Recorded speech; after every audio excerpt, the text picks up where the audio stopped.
Hello guys, and a very warm welcome to my channel. This is with Nikki Hara once again, coming to you with beautiful and amazing videos every now and then, so that we can inform each other and also have some fun while we are living this beautiful life, because sometimes it can be really difficult. So guys, in the previous video I mentioned to you about all the process that you follow when you want to get a cruise ship job, and at this point I want just to continue from there. So if you haven't watched that video, please make sure that you do, because it's very important. That's the only way that you are here with us. So maybe you can go back or just watch this one, but at the same time you really need to watch that video so that you understand what exactly we are talking about. So I told you about the whole process of getting the job, and finally we are at the English test, and you've completed the English test, and now you are ready to go to the next level. So the next level in this session, we are going to put it in like more or less in sections. Yes, sections. So the first section that follows after you pass your English test, the next thing that they ask you to do is to do a course in SCCW. So SCCW is Standards of Training Certificate for Watchkeeping for seafarers, something like that. I will link the whole name, but it's more or less standard training certificate for watchkeeping, like just being cautious about what happens in the ship and all the things that follow when you're working in the ship and all that. Yeah, so it may look very difficult when you think about it, but it has a lot of very little breakdowns, and they try their best to make sure that they make you understand, especially if you haven't had a background in anything to do with the ship. I know there are people who have been in courses where they are doing things to do with the ship, for example the people who work in marine engineering or all those departments that are very heavy for me. I am sorry. But yeah, if it's anybody else like the rest of us who have no idea about the ship industry, we're just starting, so you have to do that course. So the course basically involves like 5 major sections, and I will just try to read them through because I don't remember all of them one by one, but I will try my best to just check from my notes. So the first one is fire prevention and firefighting, which is very important because fires can appear or can come up in the ship at any moment when you guys are on water. So you have to understand exactly what you need to do in case there's a fire that is on board. The second thing is elementary first aid, which is also very important because accidents can happen anywhere, but it's worse when it's in the water. So that's actually one of the reasons as to why this course is involved in the SCCW courses. Yeah, and then you have personal survival techniques, which is also very important. Like for example, you have one of them that was like my most difficult point, where you have to learn how to save yourself in case there's like fire on board, or when I say on board, I mean in the ship. So if there's fire, if there's a lot of water that is getting in, or there's oil spillage, like some of those things that can be very serious, you really need to know how you can save yourself. So that's basically personal survival techniques, like how to jump into the water, or like when you're having your life jacket into the water if you are going to the lifeboat or whatever boat that is there to save you. So such things are very important. That's why they're included in this course. And then number 4, we have personal safety and social responsibility, because you're in the ship, you're not alone, so you need other people, you need to understand how to deal with other people. So it's very important. And then the 5th thing that is involved in the SCCW course is the proficiency in security awareness. That's very important because of issues like piracy and all those things. I'm not sure if that's the best example to give, but that's basically it. So that's SCCW for you when you are done with your interviews and everything else, English test and everything to do with that. So after that, you've wind up your course. Of course, you have to jump into water. As I told you, it was like my most difficult moment, where I was told to jump from I don't even want to remember that moment. Oh my god, we really cried. We cried because it's really a long place where you have to jump into the water. And the thing is, you're not just jumping, you need to learn how to jump the right way so that you are safe in case you hit the water and nobody else knows what exactly they're supposed to do, or nobody else is there to save you. It's just you and yourself, so you need to do it, and you have to do it the right way. So that was like one of my most difficult sessions, but it doesn't mean that it will be difficult for you.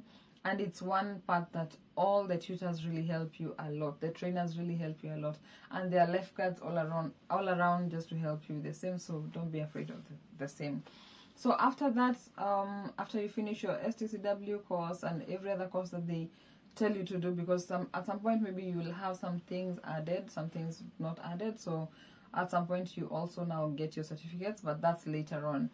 The other thing that you need to do is your medical process, your medical examinations, which is very important. They have to check your, most of the times they check your ears, they also check your chest, and also the blood system and any other thing that they find very, very important. There's also one of the tests they do. It's called the Mantoux test. I hope I am right on that. The Mantoux test is a TB test, because of course if you have tuberculosis and you are in the ship, it's very possible for you to affect other people. So they really try to be cautious about that. So the medical examination results come out most of the times after like 48 hours, but it's very important. So basically the medical test results come out after 48 hours, and this is because of that tuberculosis test, because all the same they have to do other tests, but I think this is the one that takes more time. And immediately after they finish this, then they call you for your results, or you are also supposed to inquire on how far they've come with the results and everything else. It's like a compiled thing about your whole body and anything that concerns them. At this point, I think it's important to mention that it's very good for you to tell the doctors if you have any specific problems, because sometimes we have issues that we don't mention to the doctors, and then when you get to the ship, it becomes a big problem for you, because maybe there are things that you cannot survive, or there are things that you cannot do very comfortably just for as long as you did not mention it. I know how seriously you wanted the job, but at the same time it's good to be honest, so that the doctor can also help you in case there's anything that they need to help you with. So immediately after they do the medical examination and you have your results, other things follow. Okay, this is not exactly the order that all these things follow, but sometimes you can have the passport issue coming first, sometimes it can be the medical examination coming first. So the next thing is the passport. For the passport, I think those of us who come from Kenya, you know, the process is a little bit very long, but the agency also helps you understand what exactly you're supposed to do, so that you don't have to go back to the immigration department all day every other time. So what you do, I think you need to get your birth certificate, you need to get your national ID and all the other documents that you need for the passport. So basically passport is also a very, very big must right now. And then the next thing is the visa. Of course, after you get your passport, that's when you get your visa. The visa, like for us who were coming to work in the US, was very, very demanding, because we had to move to a different city just to make sure that we get all the information, and also just to get our all the information taken by the immigration departments, and also the embassy, the US embassy, which is very, very strict. So I think that's something that you need to consider, depending on which country exactly you're going to. Some of the countries do not even have a lot of regulations, but at the same time they will ask you for your visa details, and they will ask you to give them information before they give you the visa. Whether free or not, you have to make sure that you have all the important documents that you have at hand. So the other thing that is very important is your travel engagement. You need to know when exactly you're supposed to leave from home going to the other country, and at this point also the time is very, very important. I am sorry, my battery is running low. Wow, the Kikuyu in me. So here we go. After that, you need to get your travel documents in order. That one is nothing much that I can tell you about. This is something that you have just to organize yourself, and also just make sure that you get in touch with the agency most of the time, so that you get all the information about your whole traveling thing and anything else that you need. Another very important thing that I've found most of the people ignoring right now is the issue of having your vaccinations. I know there's so many people back home in Kenya. I talk about Kenya because that's where I come from, and basically I have people who ask me all the time why we had to do the vaccinations. Oh, I cannot over explain the importance of you guys having a vaccination, and they're still available in large hospitals like Kenyatta Hospital, I think also Nairobi Hospital and the rest of them. Nairobi West Hospital also has the vaccinations going on. So it's not like something that you can avoid, especially if you want to travel abroad. It's not something you can really avoid. I know you have all those taboos or the things that you have in your mind about the vaccinations, but it's very, very important. If you want to travel or if you want to work in another country, that's very, very important. So that's basically all the things that you need, all the information that you need on the interviews and all the things that are needed before you get on board.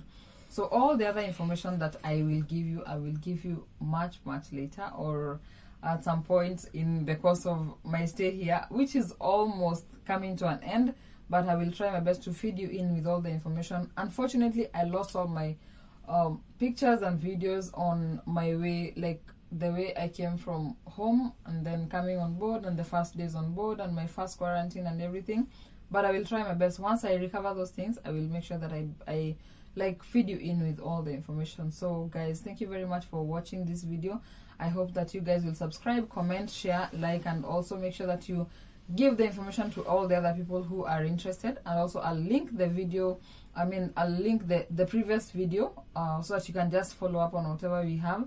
And also the other thing is that I will also link the Facebook page for our agency in Kenya, and any other agency. I think maybe you can connect with them through various means. But that's basically it. Thank you very much for watching this video. I wish you a very beautiful time. Bye guys.